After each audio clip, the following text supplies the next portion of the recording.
Welcome back to Good Morning LaLa on Thought Thursday. We're so honored to have Lynn Marie, she is an author, doctor, lawyer, and professional quitter. You've got a book called Quitting by Design, podcast Quit Happens. I mean, I'm ready to quit. Let's just go. Fantastic.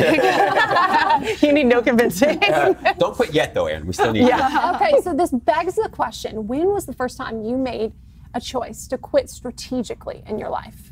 The first major strategic quit was when I was 20. I was a multimedia designer back in St. Louis, where I'm from. And I started to have these inner voices, like, you're not great at this. You don't love doing it. And I thought, okay, at first I thought maybe it's because I'm not great. Maybe if I take some extra classes, that'll help. And when I went to those extra classes, I was so bored. And I thought, oh, no. If I'm bored in the class, this is not my life's path. So I needed to strategically quit. So I didn't just up and quit. I had to go through all the things I thought I might want to transition into and figured out the best way to quit so that, the team I was with wasn't in a lurch. It's like a lot of processes go on to make sure that your quit is strategic. Wow.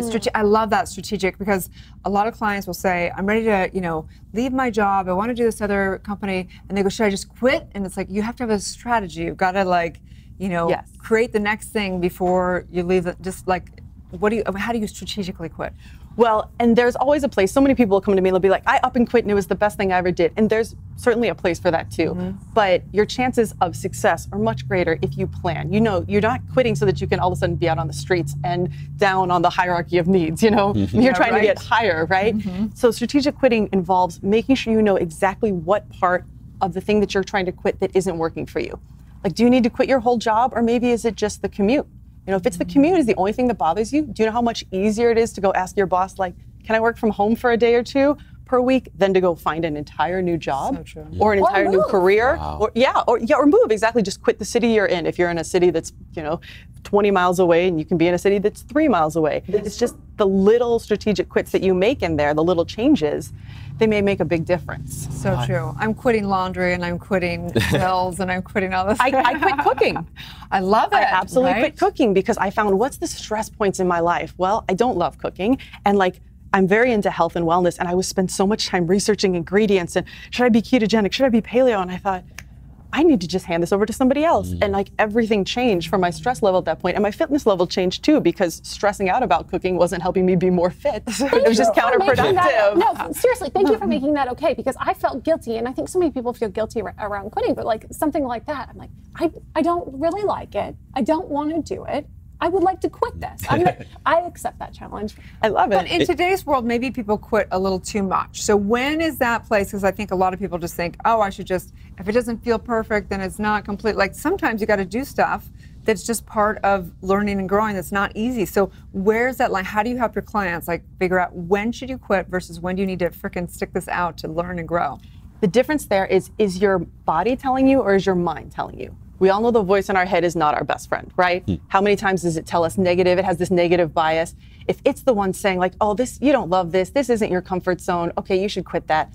That's where you should probably stick it out. But if your body is telling you, if you've got acid reflux, anxiety, insomnia, because you're in something that's so out of alignment with who you are, that's when I definitely think that you should be quitting for your health. It's so profound what you're saying, and it speaks directly to the science, the most recent research about strengths, and that when people stick to the one or two things they do extraordinarily well, and they focus on exploiting their strengths, that's how they become extraordinary, either as individuals, as families, as organizations, as countries.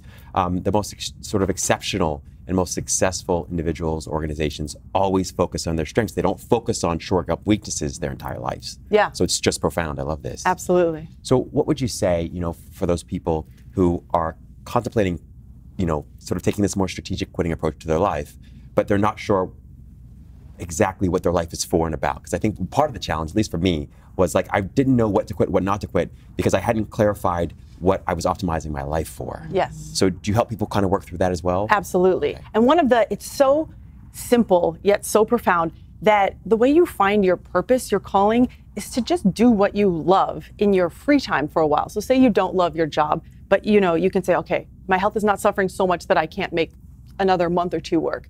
Just spend your free time figuring out, gosh, what really lights me up? And then somewhere in there, you don't have to go find your passion. Your passion will find you. So true. If you just So true. follow your intuition. Right. So speaking of the journey, tell us a little bit about what's going on with your hand here. I always have henna on. I do Indian dancing, and yeah, ever since medical school, and I'm not big on jewelry. This is henna, right? And this is a bio tracker. So like the only jewelry that I have is all like useful, and I'm very active. So it's kind of the jewelry that never leaves or bothers me while I'm so what does it represent for you? For me, this represents, I always say this, and this is kind of funny that I'm going to say this on television, but I have like kind of generic white girl syndrome. Like I'm average height, I'm average, hair color and all those things, but the little freak flag that everybody has their little like, hey, I'm a creative, a little thing, right? So I just said that, but yeah, that's part of what it is. It's conversation starter. It's a conversation starter, and I'm not super artistic in the design world. I'm more of a musician, but this is my little art that I can do to kind of say like, hey, I've got a little something more, because I'm a doctor, lawyer, and those things are generally kind of very straight-laced, and people might assume that there's no freak flag anywhere there. But I love that you fly that freak flag and you really embrace your femininity and you dance. That's beautiful. I do. Yes. How does it make you feel? Oh, that's my flow state. Absolutely, like you were talking about before. When I'm dancing, I don't know that there's anything else going on. That's why I loved at the beginning of the show. You're like, okay, we're gonna show you guys, and then you're gonna dance. I'm like, this is already my favorite thing I've ever done. Great. Yeah, so true. So you can quit being the typical program of what it looks like to be a doctor or lawyer, and you can take on what you do want to do. I love that. Absolutely. Even in my own medical career, I work 10 to 12 hours a week because I had the typical 40-hour-a-week seeing a patient every 15 minutes, and I found that was causing me anxiety, even though I didn't realize at the time, but my heart rate would always get increased. And finally, what did I start doing? I just started taking some like heart slowing down drugs. Like that's how out of tune I was with what was really going on. And I was like, oh, no, I don't have a heart problem. I don't want to see patients every 15 minutes in this manner problem. Right? Mm-hmm. So I said, I'm quitting that, and I'm going to find a job that works with what I feel medicine should be like. So I see a patient now every hour in a totally different setting, no call, I'm not prescribing opioids. I've definitely very intentionally set what I don't like about medicine and found a job that has only the parts that I do like. So wow. What's been the hardest part of your journey as you've taken the strategic quitting approach to your life overall? Has it been other people's expectations about who and what you should do and be? Has it been your own? Has it been something different? Definitely something different, because a big part of the book is I talk about other people's expectations and your own. Other people's, like you were talking about that golden cage, right? In the last segment. Other people are going to think about what you are quitting for about 3 minutes before they go back to their own Instagram, right? Right? Like you're like, what are they going to think? And you're like, not much, like at the end of the day. So, right? Yeah. They don't, unless they happen to be your spouse or your immediate family, they just don't care. And so that's like a whole, just take out other people's expectations. Right. And your own, that's something that sometimes you have to quit.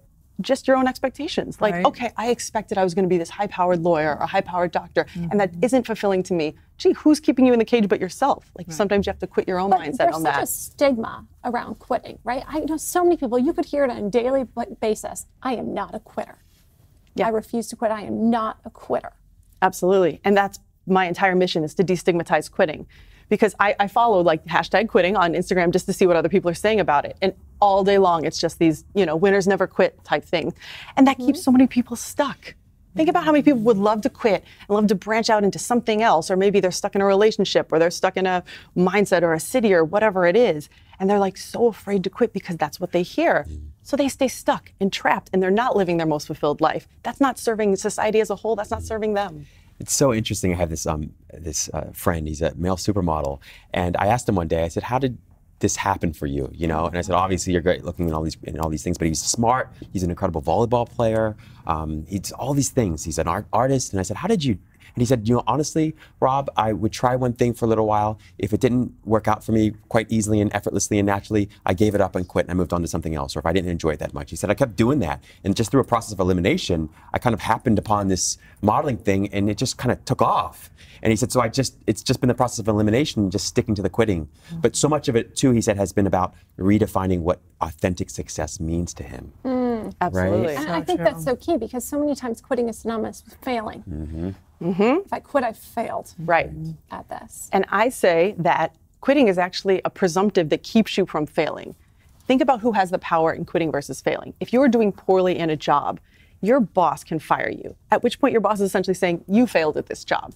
But if you're doing poorly in a job, it's probably because that job isn't right for you. You know, like I was talking about with multimedia.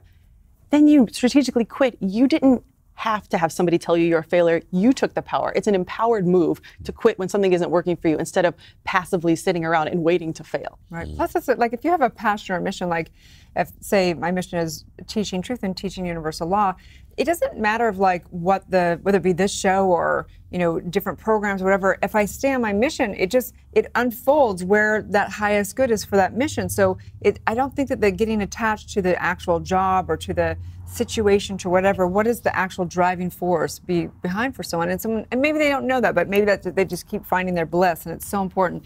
Oftentimes, I found when I'm stressed out, it has nothing to do with what I think it is. We project on, you know, it's like, oh, it's this traffic, or it's this, or it's that, and usually it's just because I'm not living in alignment with that true purpose. So how do you help people? Because this is an ongoing thing, and I teach the same thing, like, how do you find your purpose and calling? And you say, like, just go follow your bliss. So there's somebody out there that's watching that says, okay, I would like to quit everything in my life because they're just not happy, and they haven't found their purpose and calling.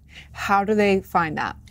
Well, when people get to the I want to quit everything situation, I'm always like, okay, stop before you quit anything. Because clearly there's one thing that's probably the nidus of all these other discontented feelings.